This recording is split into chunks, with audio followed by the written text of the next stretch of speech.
Many Smash players tend to overlook the impact a stage can have on a match, especially if they're new to the competitive scene. So in this video, we'll briefly overview each competitive stage with hazards off and look at their dimensions. Then we'll compare their attributes to help you decide which stage you should pick or ban in a given matchup. So without further ado, let's dive right in. First up, we have Final Destination, and because it's a simple and fairly average stage, we'll be using it as a benchmark to compare with other stages. Final Destination's most prominent quality is its lack of platforms, which can make it a solid choice against characters who depend on platforms for combo extensions. The stage's lack of platforms can also make neutral a bit polarizing, due to it limiting some characters' vertical options, which can force them to approach linearly.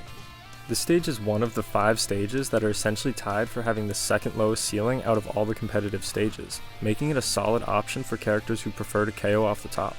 For reference, a tethered Rosalina up smash kills a middleweight such as Robin at about 106%.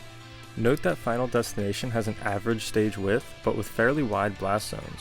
Corrin's back air kills from center stage around 133% with good DI, and kills from the ledge around 101%. Final Destination's offstage area is also very spacious due to its decent offstage width, plus extra deep bottom blast zone, making it a strong pick for characters who have a stronger offstage presence than their opponent. Next up we have Battlefield, which is essentially identical to Final Destination other than the addition of 2 low platforms, a very high center platform, and a raised ceiling to compensate. The platforms on this stage can change the dynamic of the match significantly, as some characters can get much more use out of them for combo extensions than others. In addition, holding center stage can be extra powerful in advantage state, as the platforms can make it difficult for many characters to get back to the ground. Also, by utilizing the platforms, you can have an easier time killing opponents off the top despite the stage being tied for having the highest ceiling. For reference, a tethered Rosalina up smash kills around 112% while on the ground, and around 99% while on a bottom platform. Next we have Pokémon Stadium 2, which is by far the widest legal stage in the game with the widest blast zones. For reference, Corrin's back air kills from center stage around 138% with good DI, and kills from the ledge around 98%. Like Final Destination, the stage is also tied for having the second lowest ceiling, but it also has 2 platforms at an average height, making it a very strong pick for characters who prefer to kill off the top. A tethered Rosalina up smash kills at about 106% while on the ground, and 91% while on a platform. The stage's width and platform layout can also enable many characters to play keep away more effectively, giving an advantage to zoners. Keep in mind that there's a wall underneath the stage which prevents you from crossing under it, and while this wall can allow certain characters to wall jump or otherwise recover, note that it's much harder to utilize due to how far inward it is. Next, we have Smashville, which has the shortest stage width out of all the starter stages, and with hazards turned off, it uniquely has a long single platform fixed relatively high in the center of the stage. When controlling center stage, this platform can essentially act as a roof, which in some matchups can force opponents to approach linearly. Although both this stage and its blast zones aren't very wide, the distance from its ledge to side blast zone is actually on the farther end of the spectrum, matching FD. So although you can KO earlier from center stage compared to most other stages, attacks near ledges will kill at above average percentages. For reference, Corrin's back air kills from center stage around 129% with good DI, and kills from the ledge around 101%. Because of this, Smashville encourages much more off-stage play than other stages, making it a strong pick if your character is significantly better at edge guarding or ledge trapping than your opponent's character. Also, keep in mind that this stage has the shallowest bottom blast zone, which can limit some characters' recovery potential and lead to earlier kills off spikes. Despite it being so narrow, Smashville has one of the highest ceilings, making it preferred among characters who typically kill off the side. A tethered Rosalina up smash starts killing at around 112%, and around 97% when on a platform. Unlike most legal stages, Town and City changes platform layouts throughout the match. The cycle starts with a slightly high center platform and 2 very high platforms over the ledges, which can provide a ton of vertical movement options and promotes a more patient neutral. After roughly 35 seconds have passed, including the starting countdown, the platforms will clear out, leaving the stage flat, similar to Final Destination. 15 seconds later, 2 high platforms return to the stage behind its ledges, opening the stage up horizontally and making edge guards and ledge play more versatile. After another 35 seconds, these clear out and leave the stage flat again for another 15 seconds before returning to the beginning of the cycle. Overall, Town and City is a slightly wider stage than average, which surprisingly makes it the second widest stage of all the legal stages, but it's still quite a bit narrower than PS2. Despite its stage width, it has nearly the same blast zone width as Smashville, which is among the lowest of all competitive stages. And because the stage has such a long width and such close blast zones, its off-stage width is the shortest out of all stages. For these reasons, most game time will be spent on stage, and any ledge trap or edgeguard scenarios will be extra risky for the player in disadvantage, making it important to maintain good stage control. For blast zone reference, Corrin's back air will kill from center stage around 129% with good DI, and will kill at the ledge around 94%. Despite its narrow blast zones, Town and City has an extra high ceiling, making the stage a strong choice for characters who prefer to kill off the side. Note that a tethered Rosalina up smash will kill starting around 111% from the ground, and it will kill around 96% on the center platform. Next, we have Small Battlefield, and due to the lack of major tournaments this year, it hasn't been worked into any competitive stage list yet, but it very likely could be once tournaments start back up. Small Battlefield is identical to Final Destination, but with the addition of 2 platforms, which can increase some characters' combo potential, provide more vertical movement options, and allow for earlier kills off the top. The platforms are identical to the bottom platforms of Battlefield, except they're pushed slightly inward. Note that Rosa's up smash kills grounded opponents around 106% and kills opponents on the platform around 94%. I think that once major offline tournaments start back up, the stage will likely be worked into the legal stage list. But what do you think? Will Small Battlefield replace a starter, become a counterpick, or be illegal? Let me know what you think down in the comment section. Next, we have Northern Cave, which was recently released with the 10.0 patch. Like Small Battlefield, Northern Cave's legality hasn't been determined yet. The stage has an average width matching FD, but with 2 platforms over the ledges which are slightly higher than the platforms on Small Battlefield. These can make the stage feel slightly wider, especially when you or your opponent are cornered, as you can use these platforms to help get back to center stage, to edgeguard from farther off stage, or to mix up your landing or recovery. The stage has the lowest ceiling out of all the competitive stages, but only by a slight margin, being 3 units lower than FD. For reference, a tethered Rosalina up smash kills around 105%. Also, its offstage width is slightly less than FD, but its offstage depth is the same. Corrin's back air will kill from center stage around 132% with good DI, and will kill from ledges around 99%. Due to the stage's dimensions and platform layout, many believe that it should not only become legal, but should be a starter stage. However, others are concerned about the stage's background possibly causing motion sickness, and the soundtrack possibly having copyright issues. But what do you think? Do you think this stage should be a starter, counterpick, or be banned? Let me know down below. Up next, we have the common counterpick stages, and the first one we'll be looking at is Lylat Cruise.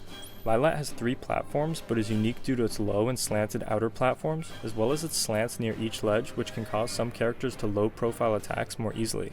The stage has an average width, matching FD, but it has narrow blast zones, matching Town and City. Because of this, Lylat has the second narrowest off-stage distance, which makes it strong for killing off the sides, whether you're in the center of the stage or near the ledge.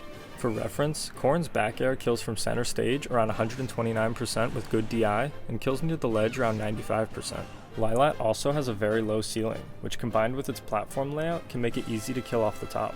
A tethered Rosalina up smash kills around 106% while on the ground, and kills from the center platform around 92%. So overall, the stage can benefit characters who excel at getting early KOs, whether it's off the sides or the top. Next, we have Kalos Pokémon League, which has an average stage width matching FDs, but with 2 platforms positioned extra high over the ledges. The platform layout of Kalos is very similar to the platforms on Northern Cave, however Kalos' platforms are farther apart and higher up, which can enable more defensive play near the ledges, as they can allow you to full hop well above grounded opponents. Also, keep in mind that the stage has walls, which can allow certain characters to wall jump or otherwise help them recover. Kalos has the second widest blast zones out of all the legal stages behind PS2, but it actually has the single widest offstage area by a slight margin. For reference, Corrin's back air kills from center stage around 136% with good DI, and kills near the ledge around 104%. Despite Kalos' wide offstage area, it's actually the second shallowest, meaning that it overall favors strong horizontal recoveries. The stage is tied for having the highest ceiling alongside Battlefield, however it's even tougher to kill off the top due to its open layout. Note that a tethered Rosalina up smash kills around 112%. Up next, we have Yoshi's Story, which has both the narrowest stage width as well as the narrowest blast zones out of all legal stages while still having an average ceiling height, making the stage preferred for killing off the sides. For reference, Corrin's back air kills from center stage around 127% and near ledges around 100%, while a tethered Rosalina up smash kills grounded opponents around 106% and kills on the bottom platforms around 91%. The offstage width of Yoshi's story is fairly average, however note that it's very shallow, favoring horizontal recoveries. The triplat layout of the stage is very similar to Battlefield, however note that they're all a bit wider and positioned higher up, with the two bottom platforms being spread out a bit farther. Also, keep in mind that the stage has short slants near the ledges, which can cause some characters to low profile attacks more easily. Keep in mind that the stage has walls, which can allow certain characters to wall jump or otherwise help them recover. The last stage we'll be covering for this section is Unova Pokémon League, and this stage is typically banned in tournament settings as it can make some teleport recoveries slightly inconsistent at snapping to the ledges. However, it's still listed as a counterpick in some rule sets. The stage features two platforms which are comparable to the ones in Small Battlefield, however they're slightly higher up and spaced farther apart. Unova has one of the highest ceilings out of all legal stages, and this combined with its slightly below average blast zone width makes it favorable for characters who prefer killing off the side. For reference, Corrin's back air kills from center stage around 131% with good DI, and near ledges around 99%, while a tethered Rosalina up smash kills grounded opponents around 112% and kills on the platforms around 96%. This stage has a slightly longer than average stage width, with a slightly shorter than average off-stage width, making stage control extra important. And lastly, keep in mind that the stage has walls which can help certain characters recover. When picking or banning stages, the platform layout of a stage is one of the most important things to consider, as some characters can utilize platforms much more effectively than others, whether it's for extending combos, camping, or simply having more vertical movement options. As a general rule of thumb, characters who have a strong combo potential off platforms will prefer stages such as Battlefield, Small Battlefield, Lylat, and Yoshi's story, while characters who don't benefit from platforms will prefer stages such as Final Destination, Town and City, Northern Cave, and Kalos.